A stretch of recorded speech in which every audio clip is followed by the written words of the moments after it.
What a wild card weekend we had. 3 days of pure chaos, major comebacks, historic wins, heartbreaks, and also players rose to the occasion to help their team make it to the divisional round. Today we're going to be breaking down each game, major moments, and performances that set the tone for the divisional round. So let's dive in. We start our Saturday with Rams versus the Panthers. Carolina's the higher seed. They were hosting. So the Rams did face the Carolina Panthers earlier this year, just a few weeks ago, and managed to get upset by the Panthers.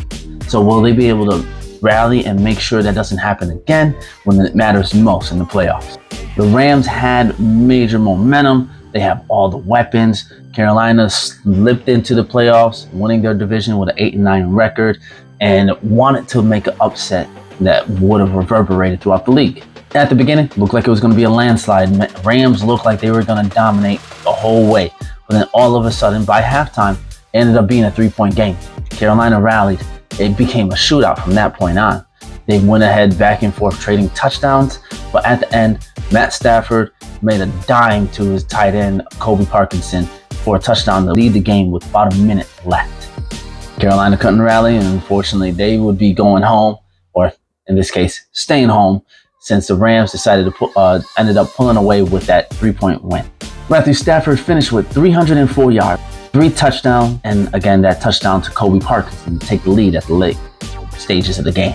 Bryce Young for the Carolina Panthers battled hard. He found players down the field, was throwing dimes to try to keep the Panthers in this game, but unfortunately, the Panthers couldn't hold on to their lead and ended up losing. With the score of 34-31, Rams winning over the Panthers. This was the first game in a great way to start off playoff weekend. Little did we know that we was going to get this quite frequently, quite often to start the weekend. Next up, we had the evening game on Saturday, which was the Bears versus the Packers. This one had tons of drama. It was a major comeback, something historic. Probably by far the most insane game out of them all. Chicago ended up looking like they were going to get routed. They were down 21-3 at halftime. Silent crowd, massive plays by Jordan Love and the Green Bay Packers offense. The Chicago looked like they couldn't find a way to move. All of a sudden, at halftime, everything flipped. Hard. The Green Bay Packers could not get a first down to save their life. I believe they had multiple 3-and-outs in a row and ended up giving Chicago the ball back multiple times. And all of a sudden, their offense kicked alive. Caleb Williams turned it on and was throwing that ball everywhere on that field. Surprising and unsurprising on two different ends. Surprising that for his first playoff game, Caleb Williams really threw 361 yards and multiple touchdowns to win this game from the Green Bay's clutches. Not surprising because Chicago has done comeback after comeback after comeback all season long. When it seemed like they had no chance, they found their way and got that victory in the very last seconds of the game. The comeback didn't stop there. At the fourth quarter, the Bears managed to rally off 25 points. Throughout the half, the Green Bay Packers only managed another 7. The score ended up being 27 Green Bay, 31 Chicago. This was Chicago's first playoff win in 15 years, and it had to come against their rival, the Green Bay Packers. All right, on to Sunday.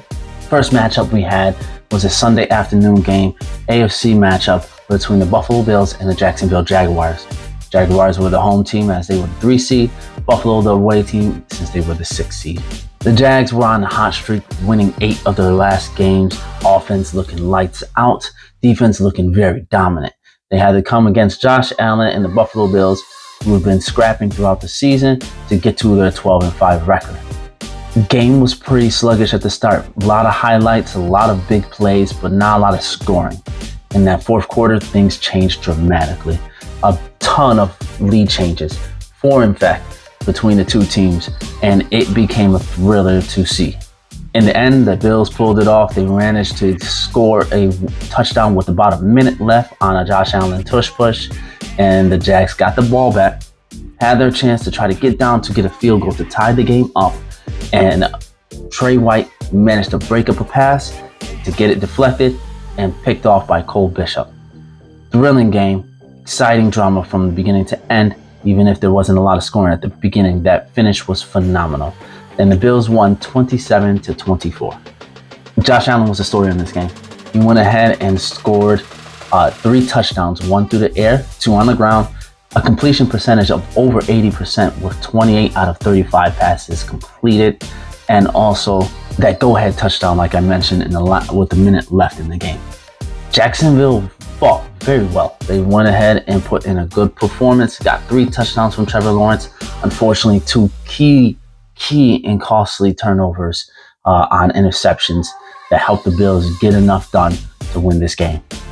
One of the biggest moments in this game was on that last drive where the Bills took the lead. You've seen Josh Allen snap the ball and actually throw a huge bomb over to Brendan Cooks. Prior to the play, you see him audible in it and actually calling to the play itself. So it was a moment of pure dominance by Josh Allen in this game. Main thing to note from the game itself is that the Bills managed to pick up a bunch of injuries, specifically to the receiver room, where now they only have 3 healthy bodies on their team, with 2 of the receivers going down with ACLs in the same game. Following that, we had the 49ers versus the Eagles. 49ers were the road team. They are the 6th seed versus the Philadelphia Eagles, who are the 3 seed. The Eagles are the defending champs, so they were hoping that with their home field, they will be able to manage and get back to the Super Bowl to retain their crown. But San Fran had whole different plans and decided to go ahead and upset the Philadelphia Eagles. Christian McCaffrey delivered 2 touchdowns, and one being a trick play with wide receiver Juwan Jennings throwing a deep bomb over to Christian McCaffrey in the end zone to shock the Eagles and take the lead. Brock Purdy made clutch throws throughout the game to make sure they maintained their lead, including a go-ahead touchdown to Christian McCaffrey. Meanwhile, Philly's offense struggled as they have most of this year, looking very sluggish, only managing a measly 168 yards during the crucial stretch of the game. San Fran pulled off the win with a score of 23-19, sending the Philadelphia Eagles home, again, staying home. After 4 exciting games in a row, we had the Patriots versus the Chargers. Now, this game wasn't phenomenal in terms of excitement. It was a sluggish defensive fest. The Chargers were trying to mount the upset with keeping the score down 3-6 late into the third quarters.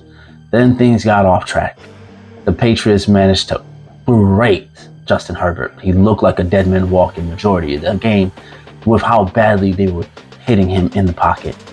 So the Chargers couldn't get their offense going whatsoever the entirety of the game, even with golden opportunities like interceptions.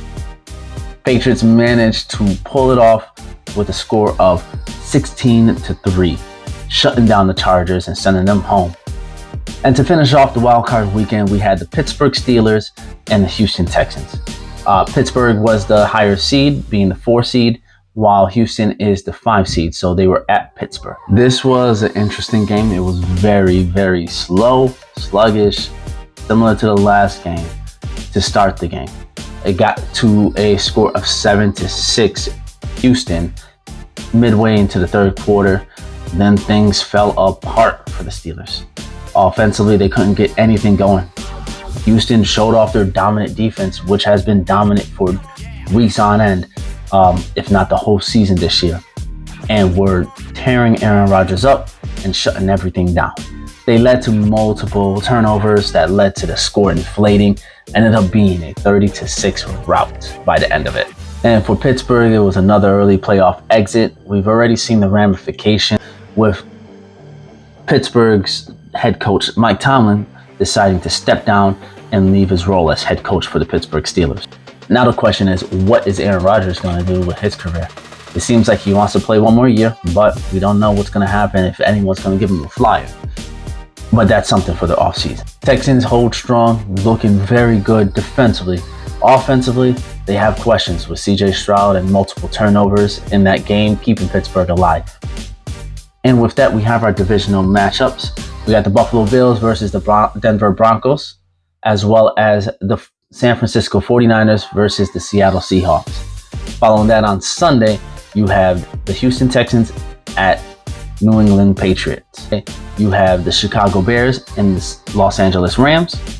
This wildcard weekend delivered quite often, quite frequently to start, with a lot of playoff drama, excitement, entertainment, late comebacks, thrilling wins, major upset, quarterback heroics, and playoff heartbreaks.